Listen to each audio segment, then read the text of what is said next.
Okay, it's July. Okay, it's 2024. Okay, I said my first WWE video would be on Clash at the Castle, but now Money in the Bank just happened. Okay, it's Childish Gambino, Helmgirl, drop it like the... Alright, WWE's Money in the Bank just occurred July 6th, and what a wacky roller coaster of a show it was.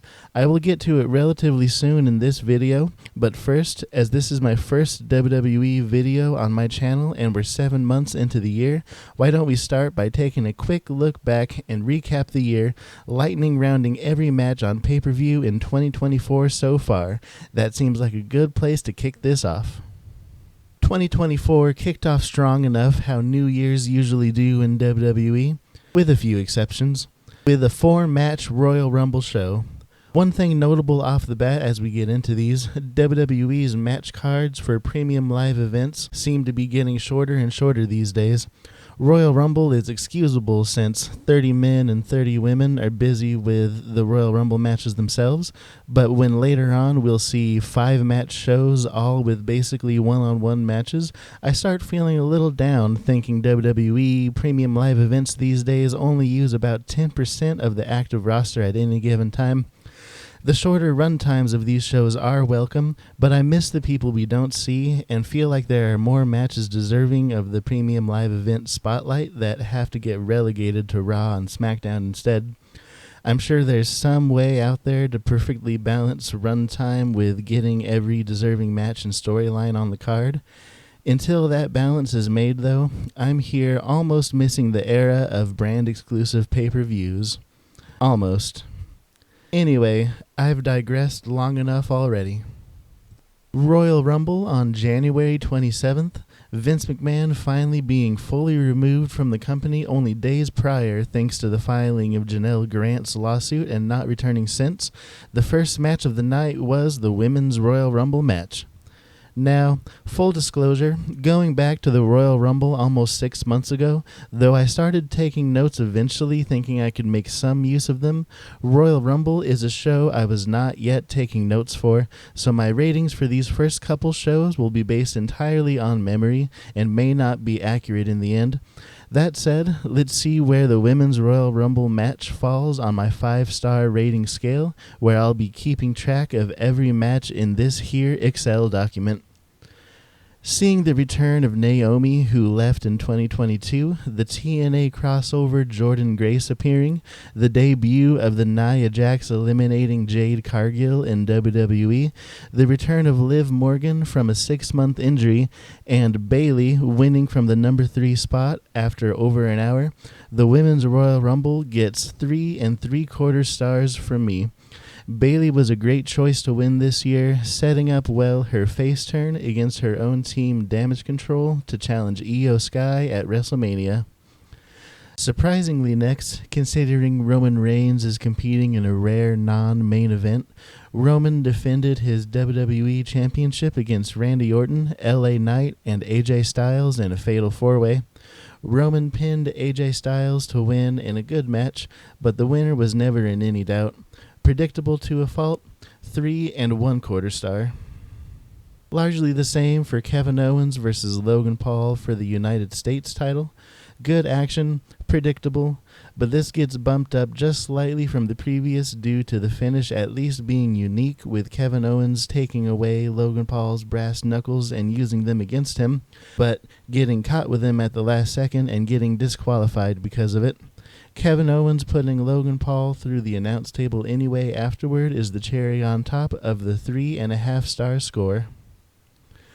Last on this night was the Men's Royal Rumble match itself that saw the return of Andrade to WWE, participation from Braun Breaker from NXT, and Pat McAfee from the commentary table. CM Punk back in action with WWE for the first time since returning at Survivor Series the past November after not having appeared in WWE at all since the 2014 Royal Rumble 10 years ago, and the return of Sami Zayn after he spent the last couple months of 2023 off as well. Cody Rhodes won the whole thing for the second straight year to face Roman Reigns at WrestleMania for the second straight year, which was the second best option after Punk winning to set up a potential match against Seth Rollins at WrestleMania instead. Really though, with the hindsight that CM Punk was injured unintentionally by Drew McIntyre and hasn't yet had another match since, Cody was in fact the best option for winner in this 4-star Rumble match. Those matches entered into my spreadsheet. I'll also keep on record the match ratings for every individual wrestler in these matches too, so we can find out who's consistently the best along the way. February 24th, WWE traveled to Australia for Elimination Chamber this year, opening with Damage Control's Kabuki Warriors Asuka and Kairi Sane versus Candice LeRae and Indy Hartwell for the women's tag team titles, apparently. I remember this being WWE's way of getting the Australian Indy Hartwell on their Australian show, but not much about anything in the match itself. Given the competitors involved, though, this would have been at least good, so a safe 3-star this gets, the Kabuki Warriors retaining their tag titles. Next was the Women's Elimination Chamber, with a shot at Rhea Ripley at Wrestlemania on the line. Competing was Becky Lynch, Liv Morgan, Naomi, Tiffany Stratton, Raquel Rodriguez, and Bianca Belair. Tiffany, with her gymnast background, was a highlight here before being eliminated by Liv Morgan. Liv herself made it to the end after also eliminating Bianca Belair, but was quickly after pinned in the end by winner Becky Lynch. Not the best chamber match, but not bad either. 3.5 stars. Next was Judgment Day's Damian Priest and Finn Balor defending their tag team titles against New Catch Republic, Tyler Bate and Pete Dunne. I love these guys, Tyler Bate and Pete Dunne. You can always count on them for a great and interesting match, and this was no different. They fell to the tag champions in the end, though, their match getting my highest rating yet, 4.25 stars. The men's elimination chamber came next and started redundantly with the heavy favorite going in and eventual actual winner being one of the two who started the match. Really, they should have had Drew McIntyre start in one of the pods to vary where they had the winner start from, but whatever. Also in the match was LA Knight, Logan Paul, Randy Orton, Kevin Owens, and Bobby Lashley. And now that I've written that out, I remember now how Drew McIntyre was the only one in this match actually on Raw, when the prize for winning was a shot at Raw's World Championship. Everyone else was on SmackDown, which made this ridiculously predictable. Still, it was fun watching Logan Paul get wrecked in this match, especially by Bobby Lashley, but then the BS started happening. AJ Styles interfered to cost LA Knight, who defeated AJ to qualify in the first place, and Logan Paul knocked Randy Orton out with a brass knuckle shot moments after Randy got Logan eliminated with his RKO. Drew McIntyre didn't even have to end this himself to win this, pinning Randy Orton after Logan Paul's brass knuckle shot. 3.25 stars, just under the women's elimination chamber match. This show was main evented by the Australian Rhea Ripley defending her Women's World Championship against Nia Jax in a battle between two powerhouse women. Rhea was on the defensive for most of this, surviving Nia Jax's best shots and kicking out of everything. She came back in the end to win, though, coming back to put Nia down long enough to pin her. 3.75 stars. And let's add those into my spreadsheet and see where everyone stacks up now. Next show, the biggest of the year, marking my 20th anniversary as a wrestling fan, was the 40th edition of Wrestlemania, running from the 2 nights of April 6th and 7th. This was the big one with 13 matches total from both nights, so let's get into it with as close to one sentence each as I can get. Also, this was the first WWE show of the year I started writing down my thoughts on the matches for as they happened, so the ratings following this point will be as accurate as possible. First match of the whole thing was Rhea Ripley versus Becky Lynch for the World's Women's Championship. Becky Lynch toughing out a serious sickness to still deliver a hard-hitting match. 3.75 stars, with Rhea retaining her title, only to vacate it like 2 weeks later due to injury. Judgment Day's Damian Priest and Finn Balor defended and lost both of their tag team titles in a wild 6-team ladder match where both sets of the unified tag titles were defended separately to split them up and ununify them. Grayson Waller and Austin Theory winning the SmackDown titles, and The Miz and R-Truth winning the Raw titles over Judgment Day, DIY, The New Day, and New Catch Republic. Big chaotic ladder matches are always a good time, so this gets a solid 4 stars. The next match, Rey Mysterio and Andrade versus Dom Mysterio and Santos Escobar, was as messy and thrown together as the storyline going into this, saved only by the talents of Rey Mysterio and Andrade, who won. 2.5 stars. Next, a match with a lot of hype and build for it, but was messy and thrown together anyway. Twin brothers Jimmy and Jey Uso unfortunately delivered the most underwhelming match of the entire weekend. 2 1/4 star, with Jey Uso beating his evil twin. Continuing the mess that was WrestleMania 40's middle of its first night was the 6-woman tag team match of Jade Cargill, Bianca Belair, and Naomi versus Damage Control's Asuka, Kairi Sane, and Dakota Kai. The talents of Bianca and Asuka not enough to carry their newer and outright sloppier teammates to anything higher than a 2.5 star match, which Damage Control's side lost. Sami Zayn versus Gunther, despite their immense talents, put on a match much more slow and drawn out than they're capable of for the Intercontinental title, being one that Gunther dominated so much that it broke my suspension of disbelief that Sami would survive so much, only to come back and win with like 5 moves in the end. Still, though, Sami Zayn dropping Gunther with a brainbuster on the top turnbuckle got a big pop from me, and the rest of the action still hit hard, so 3.5 stars this match still gets. Lastly, the main event of WrestleMania's first night was a tag team match, Cody Rhodes and Seth Rollins facing Roman Reigns and The Rock, with the winning team of this match having a deciding factor in how WrestleMania 40's main event of Night 2 is going to play out. The Rock was impressive in his first match in 11 years, or 8 years if that impromptu 6-second Eric Rowan match counts, and The Rock played the board of directors boss getting away with everything he wants heel incredibly well. But this was a grand spectacle for grand spectacle's sake rather than anything that added true wrestling value to the show. 3.5 stars, with The Rock and Roman Reigns pulling everything they could to win and ensure Night 2's main event will be held under Bloodline rules, a fancy way of calling it a no disqualification match. And let's add those into my spreadsheet and see where everyone stacks up now. Seth Rollins went from closing WrestleMania Night 1 against Roman Reigns and The Rock to opening Night 2 against Drew McIntyre, and this match for the World Heavyweight Championship was a big dud for me.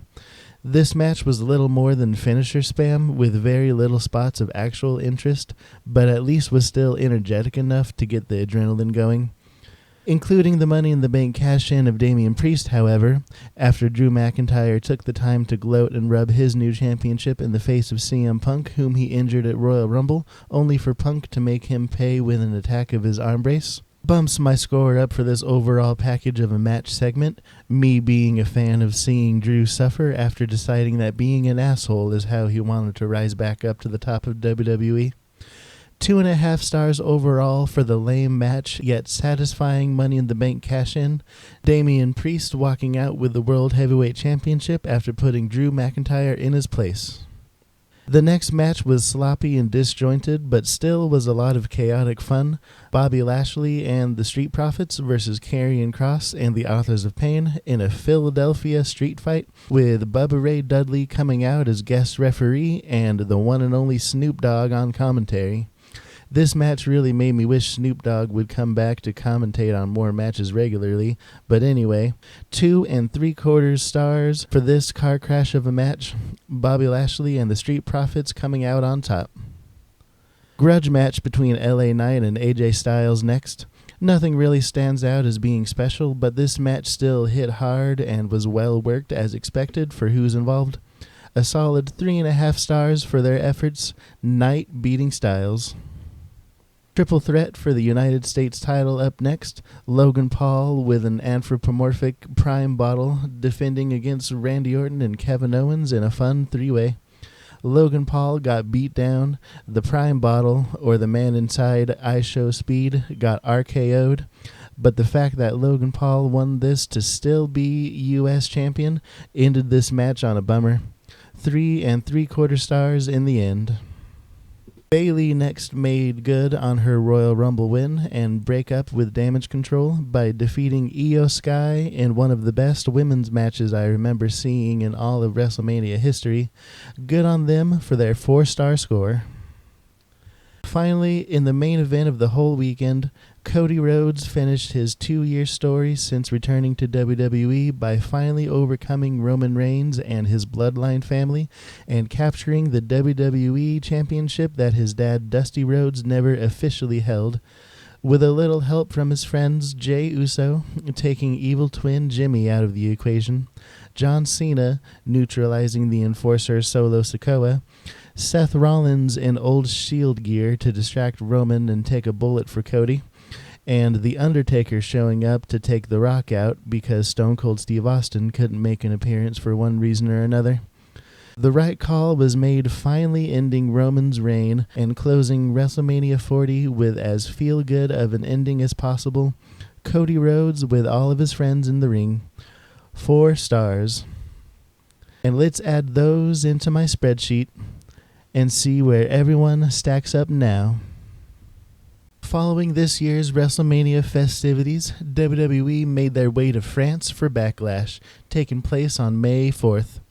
Things kicked off in chaos in France as Randy Orton and Kevin Owens, now teamed up, came out already brawling against Solo Sikoa and the new Tama Tonga, forming a new lineup for the Bloodline after Roman Reigns' loss at WrestleMania and time away since. This was built as a standard tag match, but the melee at the start of it prompted General Manager Nick Aldis to change it to street fight rules spontaneously, amping up the intensity of the action even more. Really, this match was crazy, thanks in large part to how much of a madman Kevin Owens is. Unfortunately, things were spoiled for the sake of developing the new Bloodline story further, their next new member, Tongaloa, appearing at ringside to save his adoptive brother Tama Tonga from being pinned, allowing the match to turn around and end with the new lineup of Bloodline winning. 4-star score in the end. Next, Bayley got her first pay-per-view defense of the WWE Women's Championship she won at WrestleMania against 2 game challengers, Naomi and Tiffany Stratton, in a triple threat. Triple threats are usually fun, partly because you need to get creative when you try to win it, having to figure out how to keep the third person down too when you go to pin the other. And while this match isn't an exception to that, the end still felt underwhelming, like this match had an extra gear in waiting, but it ended before being able to shift up into it. Bayley pinned Naomi to retain her title, 3.5 stars. Next, Damian Priest likewise got his first defense of the title he won at WrestleMania, and also likewise, Damian Priest's first defense of his World Heavyweight Championship against Jey Uso, who earned the #1 contender spot in a match on Raw, was largely underwhelming. Action was decent, but the interference of Judgment Day was groan-inducing, saved only by the fact that Damian Priest made it clear afterward that he did not want his teammates' help in this match, or any others moving forward, as he continues to defend his title and attempts to capture a feeling of legitimacy. 2 3/4 stars.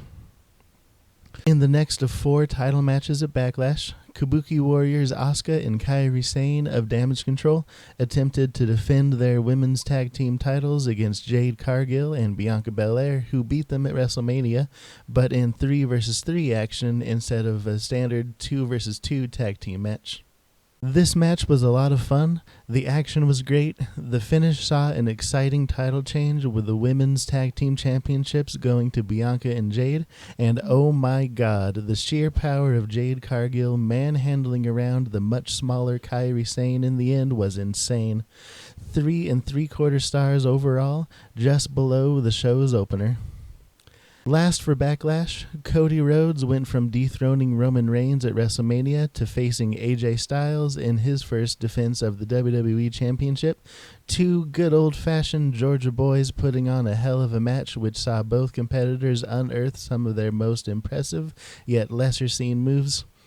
Wrestlers bringing out the heaviest moves in their arsenal adds to the feeling that the match they're in is something special, as does the sloppiness toward the end of this match in particular.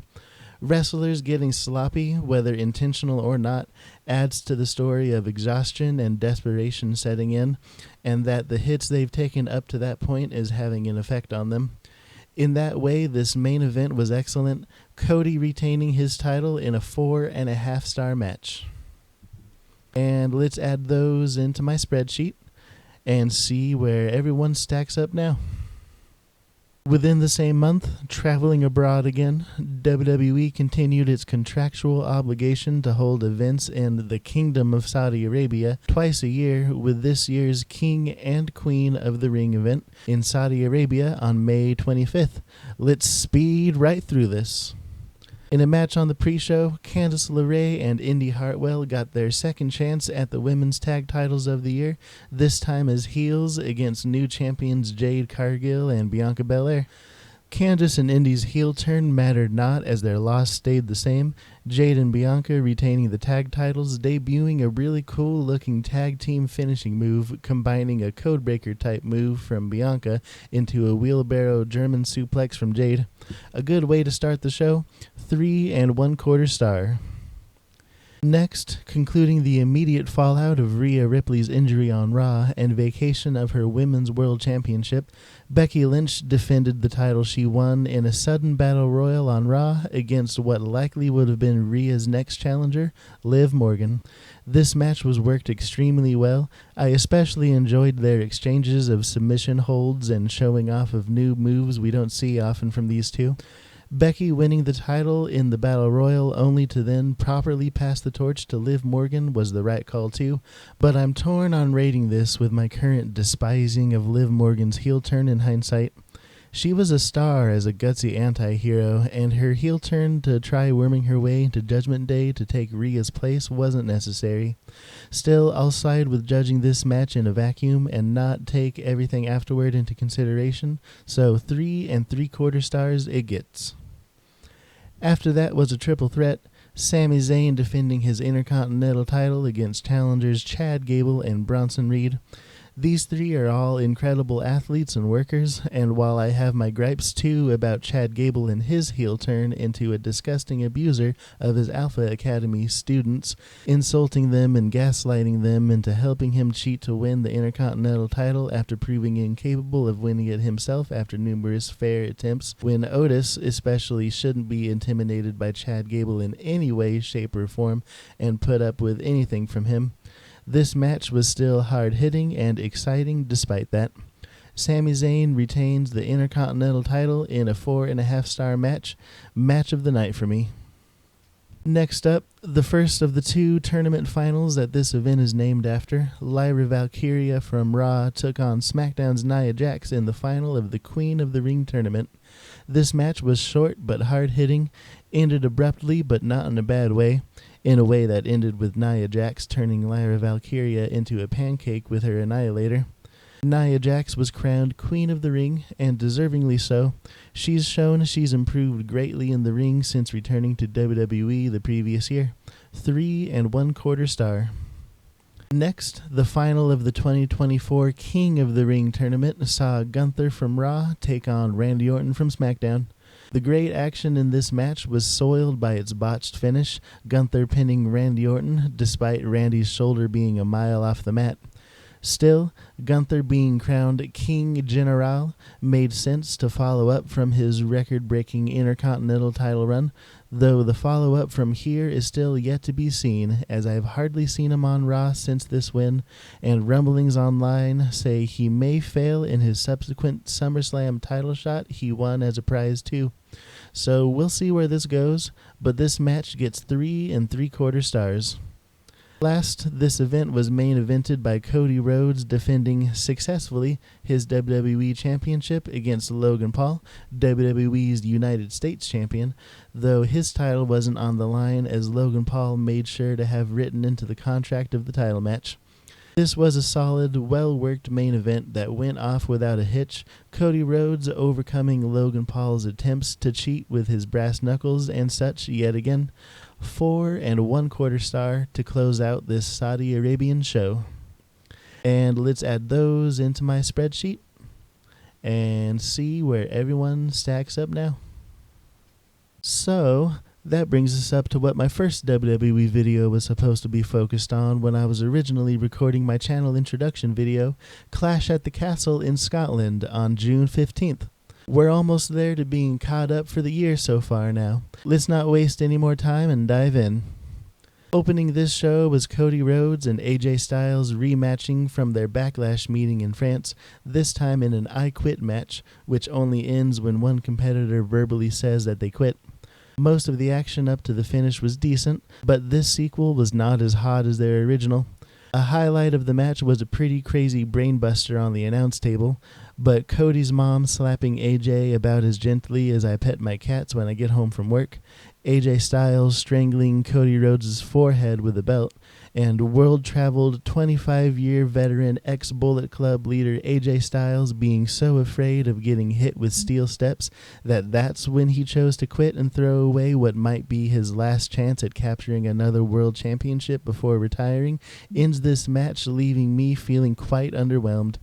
3 3/4 stars for what should have been another 4+ star banger. After the match, the new Solo Sikoa-led Bloodline set up their immediate future by attacking Cody Rhodes in the entrance aisleway until Randy Orton and Kevin Owens appeared to back up Cody and chase the Bloodline away. Next up was Bianca Belair and Jade Cargill defending their women's tag team titles against Shayna Baszler and Zoe Stark, and Scotland's own Alba Fyre and Isla Dawn, the Unholy Union, in a triple threat tag team match. This match was alright, but not anyone involved's best, I don't think. Alba and Isla capitalized on the work of Bianca and Jade. Shayna Baszler was pinned after she took Jade and Bianca's tag team finisher, but Isla Dawn shoved Jade Cargill out of the ring to steal the pin for herself and her Scottish team. They had an emotional celebration in the ring in front of their home crowd, WWE giving the Scots their feel-good moment early, this being the safest option to do so rather than, spoiler, WWE derailing their plans for either Bayley's WWE Women's Championship or Drew McIntyre's and CM Punk's dramatic and bitter rivalry. This match scores 2 3/4 stars. Next, Sami Zayn and Chad Gable met one-on-one over the Intercontinental title to thankfully put an end to their rivalry, Chad Gable's claims to continue challenging for the Intercontinental title, and Chad's completely insufferable storyline about abusing his Alpha Academy partners to force them to help him win. In this match, after a decent enough spell of action, Sami Zayn rolled through to escape from an ankle lock on the outside, inadvertently sending Chad Gable into taking down an already injured Maxine Dupree with a chop block at ringside. Otis, unknowing if this contact was intentional or not, decided this was the last straw for Chad Gable, picked up Maxine off the floor, and finally did what he should have done 2 months ago by walking out on Chad and leaving him high and dry. Sami Zayn won the match shortly after, retaining his title. This contest was a lot more about wrapping up Chad Gable's terrible storyline than it was about purely putting on the best match they could, so this leaves them with a cap of 3.5 stars. The next match was the second to feature a Scottish competitor, the Viper Piper Niven, challenging Bayley for the WWE Women's Championship.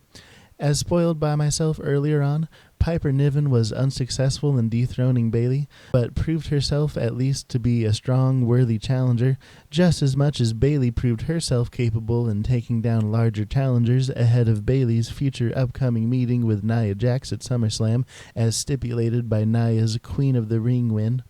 Piper worked well with Bayley, these two earning a 4-star score for me, despite Piper's partner Chelsea Green's silly antics at ringside not really adding much value to the contest. Finally, Scotland's daddy, Drew McIntyre, challenged Damian Priest for his World Heavyweight Championship as Damian Priest still seeks to solidify his championship run as a legitimate and deserving one. Unfortunately for Damian, his win and successful defense of his title adds another huge asterisk in the record books of his title run by the end of this. The action in this was decent, broken up in the middle by a legitimately terrifying spot where Damian attempted to dive out of the ring only for his foot to get caught in the ropes on his way over, twisting his leg as gravity forced him to come crashing down upside down and head first into the ring apron. Once Damian's trapped leg was freed, the match continued, Damian limping quite a bit afterward, but came out after the end of this match looking safe from any serious injury. By the end, the referee got bumped, conveniently right before Drew McIntyre Claymore kicked Damian Priest. That seems like it would have won him the match had there been a referee in the ring to count the pinfall. Oh wait, here's a new referee to count the pinfall. Oh wait, it's CM Punk in a referee shirt who stopped counting after 2 despite Damian Priest still being knocked out, giving Drew McIntyre the European middle finger to rub in his face how he's screwing him over in his own hometown after Drew McIntyre injured CM Punk at the start of the year and had spent the rest of the months afterward mocking and insulting CM Punk. Enraged, Drew McIntyre cornered and grabbed a hold of Punk only for Punk to kick Drew between the legs with a low blow in order to get away. Punk retreated as the original ref came back too. Damian Priest came back too to slam Drew with a South of Heaven, and the pinfall was counted to end this match and the show as a whole. 3 3/4 stars. After this, I bet all of Scotland felt kicked in the balls just as much as Drew McIntyre was, and while I'm on board with Punk getting his revenge on Drew McIntyre in their continuing rivalry, the quality and booking of this show overall left me feeling kicked in the balls too, probably for the first time since Triple H fully took over. And let's add those into my spreadsheet and see where everyone stacks up now. And hey, half an hour later, that finally brings us up to date to the most recent WWE event. Money in the Bank took place on July 6th in Toronto, Ontario, Canada. The show opened with the men's Money in the Bank match with Jey Uso, Chad Gable, Drew McIntyre, Andrade, Carmelo Hayes, and LA Knight fighting to climb a ladder and claim the Money in the Bank briefcase above the ring, containing a contract that can be cashed in anytime for an immediate championship match. This match was alright for a Money in the Bank match. Andrade was a highlight of the match, messing up his back, landing back first on a ladder after a springboard, and messing up his front, landing chest first on a ladder after a Spanish fly. And Chad Gable's abusing ass made a satisfying splat when he belly flopped to the mat from 10 feet up. But nothing much else really stands out. Drew winning was an absolute waste as the winner, especially considering what came of it about an hour later, which I'll get to soon. But still, even an average ladder match is still great. 3 3/4 stars. NXT draftee newcomer Braun Breaker challenged Sami Zayn for the Intercontinental title next, and this match was a lot of fun. The cunning and ring smarts of Sami Zayn matched well against the hard-hitting, outright meatheadedness of Braun Breaker to a match that wins 4 1/4 star from me. Up next, Damian Priest defended his World Heavyweight Championship against the champion defending at Wrestlemania, who hasn't been seen since due to undergoing a knee surgery, Seth Rollins, with a couple added minor stipulations attached that are so inconsequential that I won't even bother mentioning them here. This match was fine, but nothing really noteworthy, as it only really served as setup to its finish. Right after an incredibly ugly botched pin, where Seth Rollins had Damian Priest pinned after a superplex Falcon Arrow combo that Damian didn't move a muscle to kick out from, despite the referee stopping his count and declaring a kick out at 2 anyway, Drew McIntyre came down to the ring and cashed in the Money in the Bank briefcase he literally just won 2 matches ago, making this championship match a triple threat halfway through. Fair enough if this ended in any satisfying way, but again, to continue their rivalry along, CM Punk ran in and attacked Drew McIntyre to cost him his cash-in. This following on from Drew McIntyre attacking CM Punk and stealing his beaded bracelet with the names of wife AJ Lee and dog Larry on it on SmackDown weeks prior in retaliation for Punk screwing Drew at Clash at the Castle. At the end of this match here at Money in the Bank, Punk laughed at Drew from the outside as Damian Priest pinned him inside the ring after a South of Heaven. 3.5 stars for the match itself. That itself was fine, but what I really hate to see is the Money in the Bank briefcase being wasted. If the plan all along was for CM Punk to screw over Drew McIntyre again, which itself I am fine with too, why not have Punk screw Drew before winning the briefcase in the first place, and let someone else, say Jey Uso, who's objectively one of the absolute most over guys, one of the hottest guys on the roster right now in terms of crowd support, win the Money in the Bank instead? That I don't get at all. Moving on from that car wreck, in a negative way, to an absolute car wreck in the best possible way, the women's Money in the Bank match was up next. Don't get me wrong, this match had its sloppy moments, but this guy loves sloppy if it's in a way that improves things and makes things feel more real, legitimate, and less like the match has been rehearsed to a manufactured perfection. This match had Io Sky, Lyra Valkyria, Zoe Stark, Chelsea Green, Tiffany Stratton, and Naomi competing and hitting each other hard and with abandon. Along the way to this match's end, there were some legitimately nasty-looking falls and spills onto ladders from most, if not all, involved, including Zoe Stark missing the intended target of her twisting, seated, springboard corkscrew senton thing and just smashed the back of her head on the edge of the ladder instead. After an insane series of everyone taking each other out one by one with crazy dangerous falls off of ladders onto other ladders bridged across the ring, Chelsea Green looked for a moment to be the only one left and had her hands ready to unhook the briefcase, only for Tiffany Stratton to appear from nowhere, climb the ladder next to Chelsea, and push her down all the way from the top down to the ringside floor below, crashing through 2 tables to break her fall the best they could. Tiffany Stratton became Miss Money in the Bank, which makes the most sense in my mind, and this insane, chaotic match earns 4 3/4 stars from me. Just short of perfect, and my match of the year so far, not even because of recency bias. Had this match tightened up some of its sloppy spots, this could have been 5 stars for me. Still, 4 3/4 is an excellent way to officially begin counting down the clock until it is truly Tiffy time, whenever she gets her time to cash in. That takes us to the main event of the night, Solo Sikoa's Bloodline, Solo partnering with Jacob Fatu and Tama Tonga to take on the babyface trio of Cody Rhodes, Randy Orton, and Kevin Owens in a 3-on-3 tag team. Emotions were hot and the hits were hard in this one, the 3 heroes of SmackDown having been fighting viciously against the villains of the Bloodline for months, if not years by this point. This match was Jacob Fatu's in-ring debut, and this freakish athlete did not disappoint one bit, seeing what he could do, being characterized as the unstoppable werewolf of the Bloodline. Just as the good guys had the match in their control, however, Bloodline's 4th member Tonga Loa got involved while the referee was knocked down and punched Kevin Owens in the taint, turning things around till the eventual win of the Bloodline, Solo Sikoa pinning WWE Champion Cody Rhodes to end this. This sets them up nicely to carry things on to a Solo versus Cody title match at SummerSlam, but as far as this match is concerned, the action was hot as stated, but I wish the eventual result of Bloodline winning came about in a better way than just Tonga Loa fumbling around with Kevin Owens' junk. I end on a 4-star rating for this. And one final time for this video, let's add those into my spreadsheet and see where everyone stacks up now.